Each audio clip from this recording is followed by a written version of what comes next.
On today's episode of Locked On Wild, a rough start to the season for the Minnesota Wild, but at least they have a bunch of winnable games coming up at home, right? Hey, this is Matt Boldy, and you're listening to Locked On Wild. Hey, this is Marcus Foligno, and you're listening to Locked On Wild. You're Locked On Wild, your daily podcast on the Minnesota Wild, part of the Locked On Podcast Network, your team every day.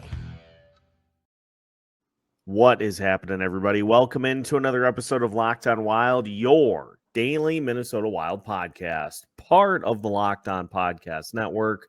We are your team each and every day. We thank you as well for making Locked On Wild your first listen each and every day of the week. Make sure to subscribe on YouTube and your favorite podcast platforms so you don't miss out on any new episodes throughout the week. Today's episode of Locked On Wild is brought to you by FanDuel. Download the FanDuel app now by visiting FanDuel.com, and you could win $300 in bonus bets if your first $5 bet wins. On today's episode of Locked On Wild, we will discuss some interesting happenings so far for the Minnesota Wild with Alex Micheletti. Captain's already being consulted as to try to figure out what is wrong with the Minnesota Wild 10 games in. I don't think you need the captain's help to do that. Also, we're going to play a little bit of what year did John Hynes say it? What team did John Hynes say it with? I've got some clips ready to rock. I can't wait for that. And we'll look ahead to the schedule as the Wild's coming off of a rough road trip. Well, their homestand just started rough as well. My name is Seth Toupal, host of Locked On Wild, credentialed media member, bringing you full access to the Minnesota Wild here for the 2025-2026 season again. And joined by Alex Micheletti for a Tuesday edition. My schedule just bonkers again. But bringing you a Tuesday edition of the show. And Alex, it was a rough weekend for the Minnesota Wilds. They lose to Utah and then to the San Jose Sharks. They fall behind by multiple goals in both games. Kind of get it closer, but then give up a couple of goals to push the lead back out in both games. 10 games in, lots to pick at, lots to discuss. I mean, 5-on-5 scoring non-existent. Defense has been very hit or miss. Goaltending's been hit or miss. Special teams have been mostly miss. This is treacherous to say the least. Big time, and the turnovers I think are the worst part of everything. Even Kirill Kaprizov making some mistakes defensively and causing goals to go against the Wild, and they've been behind the eight ball a lot recently, and it's to make so many comebacks. It's you can't play this type of hockey all season. No. And Bill Guerin, in talking with Michael Russo and Joe Smith, tried to equally kind of throw some water on the flames, but also was like, maybe we don't have to put this out just yet. Some interesting quotes here that Guerin said. He said, "We can't sit here and try to figure out without talking to." Now, there was some intelligence gathering this past week. Bill Guerin and John Hynes both talking to Jared Spurgeon, Marcus Foligno, and Kirill Kaprizov, one of which was done in person, which is a minute detail, but still I was like, oh, that's kind of odd.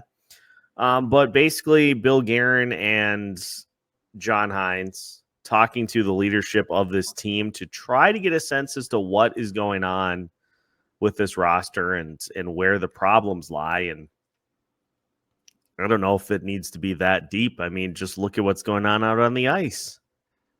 Yeah,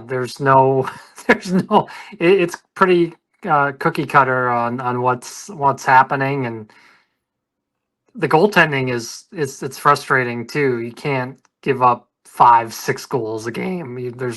That's not a winning recipe for hockey too. So both the goalies have to step it up here as well. Guerin saying it's early, but you can't ignore it. You can't say, oh, we have 70-something games left. It doesn't work like that. If you fall too far behind or you're not solid at the beginning, you can really put yourself in a bad spot for the playoffs. So it is serious. I'm concerned because it's very fixable. I'm concerned because we're not playing for our identity. And hearing that quote, I will again go back to what exactly is the identity for this team. Like we've heard last year, we've heard this year as well, that the identity is hard work. The identity is, getting to pucks, winning puck battles, working on the edges. Like, that is no different than what Dean Evison tried to pin the identity as with this team. And at some point, you're going to have to address the elephant in the room, which is the lack of scoring talent on this team. 100%. And they're running into a lot of younger teams that have a lot of team speed. That's causing issues for this defensive core. And some of the older forwards are having trouble keeping up as well. And so, you see the joke today from Russo, or yesterday, the top, the three stars in the league this week all played the Wild: Logan Cooley, Jack Hughes, Macklin Celebrini. It's, if you want to get an award, I guess play the Wild early here. Yeah, no kidding. Billy would not divulge what he learned from the Wild leaders, saying the only thing I would share with you is they are with us. They are equally concerned and want to work it out and want to figure it out and get back to it. The one thing I know is I could sit up here and criticize a lot of things, but I never question how much this team cares and how much they want it, how much they really want to get better. And look, like I'm not a huge fan of questioning like the effort and all that stuff. And I think we've gotten to the point where I think the team is either too comfortable, the team is too old. I think there are a lot of things that are problems with this team. And to be quite honest, I said it in the postcast after the Sharks game. I think the team has just gotten comfortable over the last few years because it's mostly the same mix.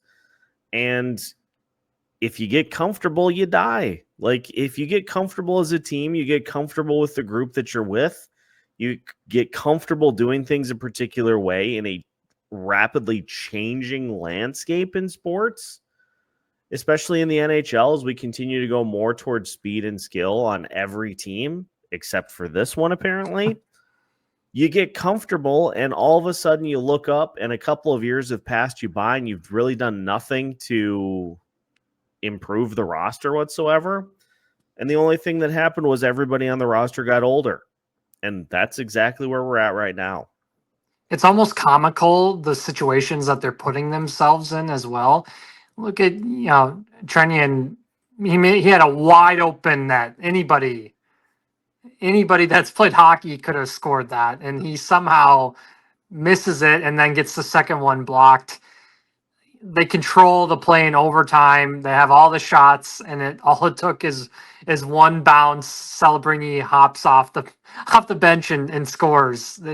Jesper he didn't even, it was, you can't really make that up. And San Jose was only able to make that one change. The other guys were out there, the other two were out there the entire time. It's baffling how they're losing some of these games as well. And you look at the standings in Utah, they're for real. They are out to make the playoffs. Logan Cooley turned down all that money, and it's looking like it's paying off for him the way he's starting out. And Nick Schmaltz is just terrorizing the Wild when he plays. And yeah, they're for real. And we've mentioned it on previous episodes too. These teams that were considered pushovers, they're not pushovers any longer. And it comes down to that team speed, and they're blown by the Wild.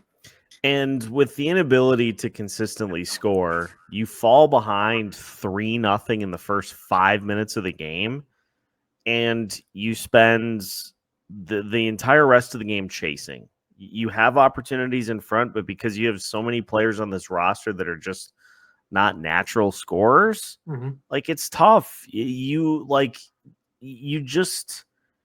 can't miss those opportunities. Like Vladimir Tarasenko had a couple of those right in front of the net where he just is not able to bury them. And it's like he's getting prime minutes too. It's one thing to have bad puck luck, but it's another thing to just be inaccurate because scoring has never been your forte. And now all of a sudden you're on a roster where you're being asked to be a scorer, which is something that you just aren't. Right. And they're, San Jose, they are an up and coming team, but they're still horrible defensively. And not every team is going to allow you to make those comebacks when they're up. You look at, Utah, they, the Wild crept in a little bit, but then they put the speed, pedal to the metal, and they said, no, Wild, you aren't going to get this comeback. So yeah, they're only going to play better defensive teams, and they can't be left behind.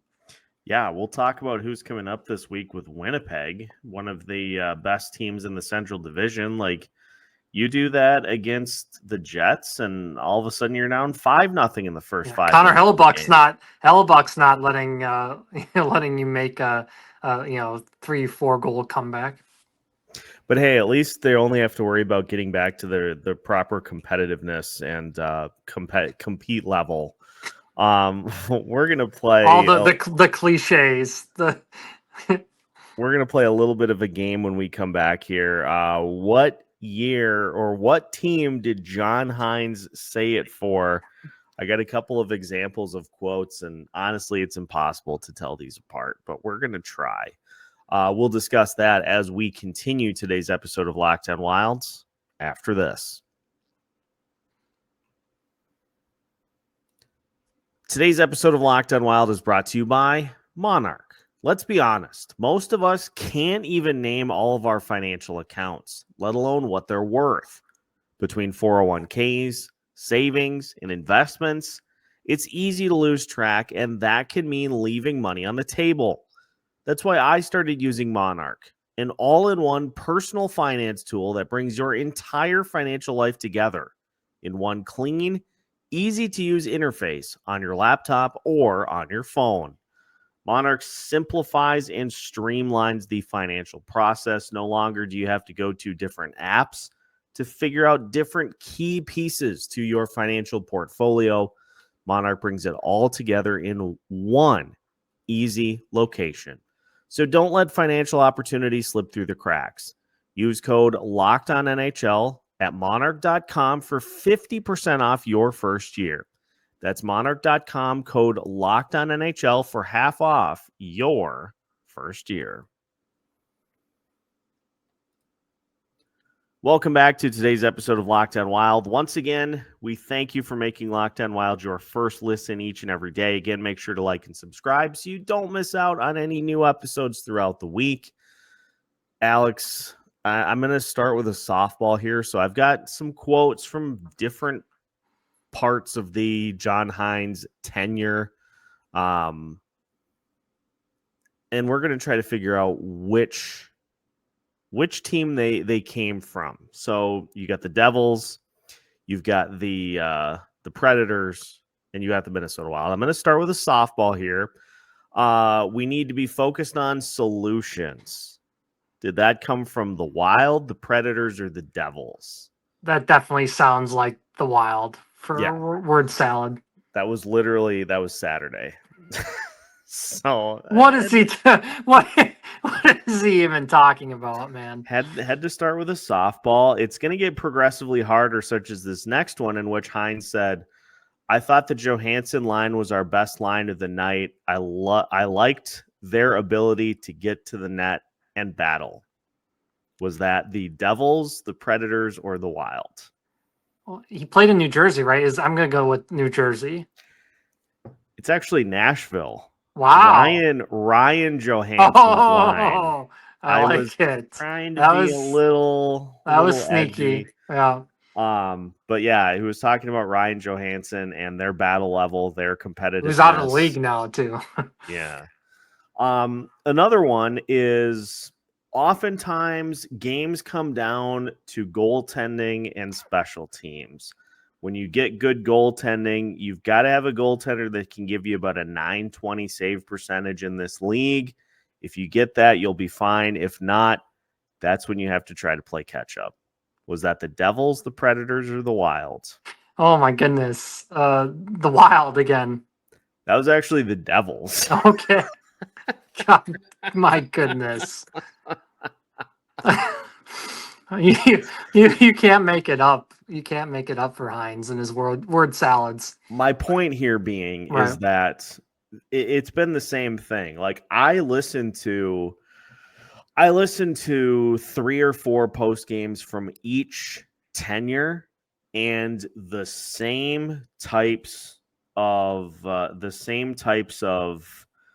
phrases have been used at each stop. And ironically, the comment section on each video has been saying some of the same things. Like one of the games I listened to was the opening game of the season.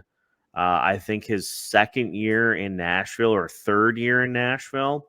And the first comment on it was, we need to make a change at head coach. This team continues to do the same things and expects different results.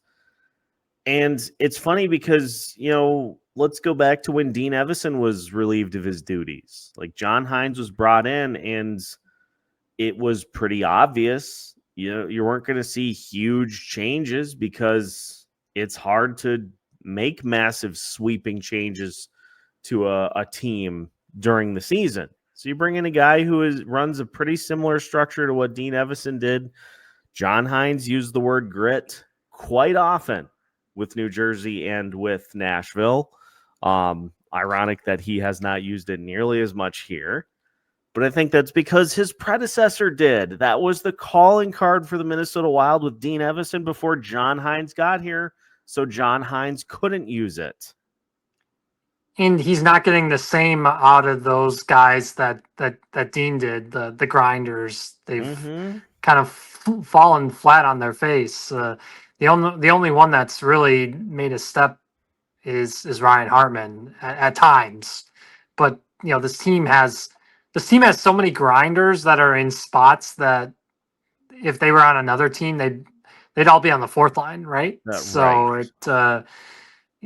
That's where the big issue is. But you also bring up that it's hard to make a trade right now because of where the Wild are in the standings. There isn't really many teams below the Wild in the standings right now, and I don't think San Jose is going to give up any guys to the Wild right now. No, the teams that you could make a trade with right now include the Boston Bruins, who got boat raced again. They got destroyed.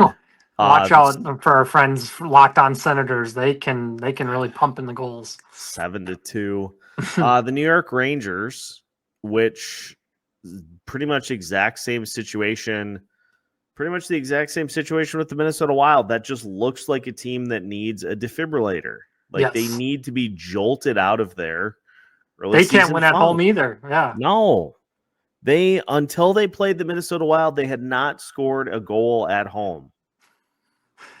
We were the Wild were the elixir. You could also ask the Calgary Flames, but guess what? None of the guys on that roster can score. So that's not going to help you out. The one guy that can score, they aren't moving right now, is Kadri, and he's making a ton, but he would really fit in well with the Wild, that's for sure.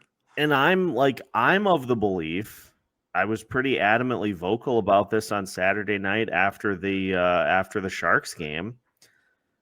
I'm more looking at an addition by subtraction.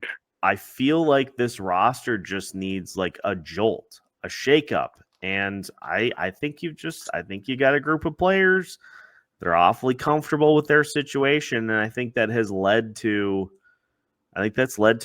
just where are the consequences if this goes south? Like who is paying the price for this going south. I tweeted that out, and somebody responded and said the fans. And honestly, that's not wrong. You see how much tickets are and how much fans spend just on parking to get to the arena and beer and food, and to bring a family it's super expensive, and you can't be losing so many games at home, especially to a team like San Jose too. I mean, right now they are still terribly defensively. They do have the next face of hockey in Macklin Celebrini, but you can't be losing to a team that's not fully ready to win consistently. Well, it's fine. I mean, we just have to wait until the Parisi Suter cap hits are gone. We just have to wait until the buyouts are done. We can actually spend money and go make some moves to impact this rot. Oh, wait. That was an easy excuse, but Bill Guerin didn't have to give all these no trade clauses and extensions when they weren't necessary, because now when you do have the opportunity to improve your team, a lot of those guys you can't move them at all. And then you have to look at guys in Iowa, but all these teams are scouting the AHL games, and yeah, Iowa's a nightmare. They've won a couple here, but it's a nightmare roster down there. And it's going to be fascinating to watch that Iowa situation play out, because I will actually say I do think that Greg Cronin can coach. Yeah. Like, I think he, if anybody's got a chance to get something out of that roster, I think he certainly can. But that is going to be a test. It's very telling that, a guy like Carson Lambos, that he has no chance at sniffing the Wild roster. They would rather, reclaim Damon Hunt, and poor Damon Hunt doesn't even get to play. Yeah, so he hasn't even touched the lineup since he came back. Mentally, he's got to be in a pretzel too. It's just, he thinks this is his chance to get in with the Wild, but then he's up in the press box having popcorn. It's just like if people are ever concerned, like, you're being awfully alarmist at this stuff. It's like I said in the episode that aired yesterday, these are not new problems. No. This is a multi-year concern, and it's a multi-year problem that is going to require a multi-year solution, and everybody just operates as if nothing's wrong. Well, what's different now is everything is falling apart at the same time. In the past, It was just parts, but now it's everything. And when your superstars are making mistakes too, that's a cause for a big alarm. And there seems to be a disconnect with the coaching staff and the players. And you brought it up the other night, you quote tweeting Dylan Lokes, and the penalty kill hasn't changed. Yeah. It's still near the bottom of the league. It's gotten worse. The new assistant coaches were supposed to help with that, and you can't win in this league with it being that bad. It has gotten worse, and they are taking the second fewest penalties in the league, and it's still getting worse. You can't make that up, and that's how the teams are getting 2-3 goal advantage, because they're getting the 1 or 2 power play goals that they need, and the Wild are chasing and not playing desperate enough to get back in the games. It just looks as though it's a team that you would expect this. You would expect this from Edmonton. And Edmonton, I know they're 4-4-2, so they're 4-6. You'd expect this from Edmonton because they have been to the Stanley Cup final the last couple of years. And you would expect that losing in the fashion that they have the last 2 seasons, you would expect that would at some point catch up with you. And you may have players that come in and are just, it takes a lot for them to find that next gear. You'd expect that. You could say that, and I would be perfectly fine with that as an explanation for why they're playing that way. What's the excuse here? They have none. They lost in the first round, and they were able to go golf right away. There is no excuse. You can't say that there was really any change to the roster really either, other than Tarasenko. But he's been a no-show for the most of his time here. Yeah, I mean Juracek playing fully, but that's there's no excuse. And you signed Philip Gustafson to that big deal, and ever since he signed that, it's been kind of nightmarish for him in that. And poor Jesper is getting, he gets these back end of the back to backs, and it just seems like the team in front of him is not even close to being ready to play. Wes Walls said the other night you can't show up for at 7:30 for a 7:05 game. It's just it's unacceptable. Yeah, and again, I circle back to it. Feels like they need a big push, because this is like you got to do something about this. And I don't feel like it's too early into the season to be ringing the alarm bells, because this is not a one-off. No. It's not a one-year problem. All of these issues have been just seeping into the foundation for the last couple of years. And now you've started to pull some of the plywood away from the basement, and there's rot, there's cracks in the foundation, and you have just been painting over them for the last couple of years. And look at all the you got a bad problem. Look at all the back-to-backs because of the condensed schedule, and you can't when you have those back-to-backs, you can't be getting 1 out of 4 points or no points, because your rivals in the division are piling up wins on back-to-back nights, and that's why Utah's on such a big heater, and they are for real. And that's a team that maybe when you were prognosticating that you wouldn't think that would be in the top 3. Well, they're giving a heck of a fight to be in that top 3, and so then a team that you think is going to be in the top 3 is snagging one of those wild card spots, and then where does that leave the Wild? Because they continue to be little brother to the likes of Dallas, Colorado, in Winnipeg when Hellebuck's in net, and so it makes things really difficult to find wins, at least right now. Well, at least the schedule eases up. Oh, wait. Some interesting games coming up this week for the Wild, including the upstart Pittsburgh Penguins, who have rallied behind their franchise superstar and are actually playing quite well to start the season. They come to town on Thursday. So we'll talk about the upcoming schedule for this week and why points are going to be hard to come by. That's on the way as we continue today's episode of Locked On Wild after this. Today's episode of Locked On Wild is brought to you by FanDuel. The NBA is back, and there is no better place to get in on the action than FanDuel, the official sports betting partner of the NBA. Even if you miss the start of the game or want to ride the hot hand, FanDuel has live bets on everything from who will score next to fourth quarter comebacks. Plus, you can even combine your live bets into a same-game parlay for a shot at a bigger payout. Anthony Edwards out for at least the next week, so my suggestion would be Julius Randle, all the overs on all of the stat lines.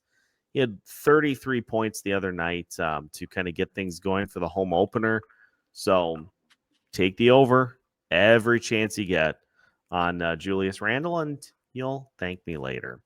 Right now, FanDuel is giving new customers $300 in bonus bets when your first $5 bet wins. So head to FanDuel.com to sign up and play your game with FanDuel, official sports betting partner of the NBA. Final segment of today's episode of Locked On Wild. Once again, we thank you for making Locked On Wild your first listen each and every day. Alex, on the schedule this week for the Minnesota Wild, the Winnipeg Jets, the Pittsburgh Penguins and the Vancouver Canucks. And the thing that those three teams all have in common is they all are, I think, exceeding expectations as to what we thought they would be this year. The Winnipeg Jets, I expected that there'd be a little bit of a fall off in their game. Really hasn't been. I mean, they are 6-3, but Connor Hellebuck continues to do Connor Hellebuck things. And you talk about little brother syndrome. Winnipeg's another team that has had their way with the Minnesota Wild for the last couple of seasons. And the top line of that Jets team has been dominant. Mark Scheifele, he is making a big push to try to make that Team Canada at the Olympics, and Kyle Connor got a huge deal as well, and so he's trying to to prove that he's worth all the money that he signed for. Gabe Vilardi was a steal for getting him from LA. He's really starting to blossom, and their back end is really underrated too. And Morrissey is a stud. Pionk, the Hermantown kid is great, and Hellebuck just is so rock solid. He's going to be right up there for the Vezina for a long time to come here still. And who knew Jonathan Taves? He makes the trip to India. He is out of the NHL for a couple of years, comes back, and it finds his game again. And they have old friend Nito Niederreiter still, and Alex Iafallo, who they also got from that Kings team. And so, yeah, they are still a sneaky bunch somehow. Gustav Nyquist playing 13 and a half minutes a night, has 3 points in 9 games, which is a couple points more than he had in his tenure with the Minnesota Wild after the trade deadline last year. You go from that to the 7-2-1 Pittsburgh Penguins. I don't think anybody saw this coming, but Sidney Crosby, Justin Brazeau with 5 goals already for the Pittsburgh Penguins. And this is a Penguins team that can score from a lot of different places. And this is not going to be any sort of an easy game for the Minnesota Wild on Thursday either. Getting rid of Mike Sullivan did the trick, it looks like, for the Penguins. Hey, what a bright idea to start fresh. And Dan Muse has done a heck of a job. And yeah, they're founding the youth and some of their older guys. Erik Karlsson looks like he is playing like when he played for Ottawa back in the day. Evgeny Malkin it might be his last year in the NHL, and he's found a new gear. And yeah, like you said, Sid's playing phenomenal. Brian Rust has been great as well. And they're getting timely goalie from Jari somehow, and he beat the Wild last season on national TV. So we'll see if they throw him back out there and see if he can continue his good play against the Wild. And you finish it up with the 5-5 Vancouver Canucks. Vancouver, they're right in the middle of the pack, but you know who to keep an eye out for in this game: Connor Garland, Elias Pettersson, Quinn Hughes, Brock Besser. They have plenty of different players that they can attack you with. And on the back end, the goaltending has been, Thatcher Demko has been as advertised. Kevin Lankinen, not so much. Any of these goalies are capable of turning away a majority of the Minnesota Wild shots if they continue to do what they have done, which is to try to revert to the perimeter style of play. You do that, and you could, if you do that, the opposing goalies could set up a sleeping bag in the crease and just take a nap. There's a ton of speed on all these teams, and I've mentioned in this episode the dynamic defensemen that all these teams have upcoming. They can move the puck so well. Quinn Hughes he's one of my favorite players to watch in the league. Just what he does, he's so smart. And Erik Karlsson is still getting the job done. I mentioned Josh Morrissey is is phenomenal too. And yeah, they have to. These teams also like to be physical as well. Look at Vancouver added Evander Kane, who's always been a pest against the Wild. So look out for him. Pittsburgh's got a lot of physicality too. Anthony Mantha has joined that team. He scored tonight against the Blues, and Evgeny Malkin likes to throw around the body still. And same with the Jets. Old friend, well, not old friend, but Logan Stanley's out there. So we'll see if any nonsense becomes, with that against if he's out there against Kaprizov. So yeah, we'll see. And all these teams are getting timely goaling, like you said as well. And the reason that this is pointed out is because there is no sort of just like layup part of the schedule. Like there's no part of the schedule where you can say, oh, okay, this is going to be the stretch that we get back on track. Like you have to go out there and you have to earn it. And the only way that you're going to do that is, as I laid out yesterday, effort and attentiveness, being attentive to what is going on the ice. If I see somebody give up a goal where it hits off their stick and goes in, so help me. Already seen like 5 of those this year.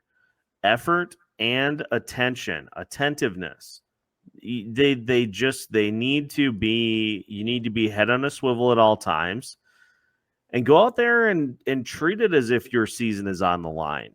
Like, because it very likely is. And if you just continue to kind of go through the motions, you can't be surprised at the results. The urgency can't just start in the third period, right? Yeah. They need it right away because teams have been jumping on the Wild early, and then it leads to more turnovers.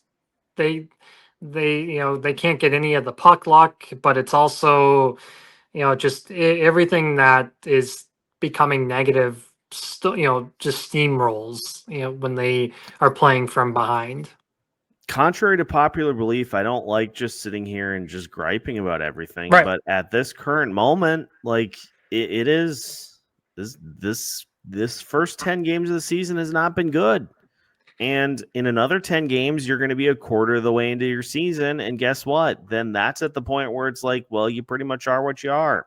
So these next 10 games, you got to treat them with as much urgency as they warrant, which is a lot. We're already seeing it, and with the fan base, they're wanting Peter DeBoer or John Tortorella. You're hearing names like that thrown out there, so it's a lot of pressure for John Hynes to get this figured out very soon because Craig Leopold didn't pay Kirill Kaprizov all that money to miss the playoffs, and he gets the playoff gate, so he does not want to miss out on that for sure. Well, we'll keep an eye on things as we always do, but that is our episode here for today. What do you think is the most pressing issue with this Minnesota Wild team so far this year? Let us know in the comments section, and we'll take a look as we move throughout the rest of the week. Make sure also to like and subscribe so you don't miss out on any new episodes throughout the week. We've got you covered with new episodes every Monday through Friday. As part of the Locked On Podcast Network, we are your team every day.